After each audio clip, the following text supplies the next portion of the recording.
ఓం శ్రీ గురుభ్యో నమ. హరి ఓం. సభాభ్యాం సభాపతిభ్యశ్చ వో నమో నమ. నేటి పంచాంగ స్వాగతం. 20వ తారీఖు 6వ నెల 2025 అనగా ఈరోజు శుక్రవారం. తిథి వచ్చేసరికి కృష్ణపక్షంలో నవమి తిథి.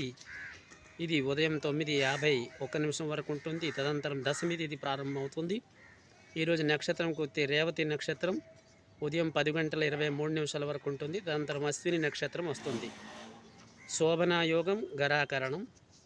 ఈరోజు ముఖ్యంగా తినకూడనివి సొరకాయ అంటే ఆనపకాయ తినరాదు. ఈరోజు సుముహూర్తంకి వచ్చినట్లయితే ఉదయం 8:49 నుండి అలాగే 12 గంటల లోపల ఉంటుంది. ఈరోజు ముఖ్యంగా ఆరాధించిన దైవం శ్రీ లలితాపరా భట్టారిక దేవత దేవి స్వరూపానికి అర్చించవలే. అలాగే గ్రహాల్లో శుక్రాచార్యుడికి అంటే శుక్ర గ్రహకి ఆరాధించాలి. ఇది నేటి పంచాంగం. స్వస్తి.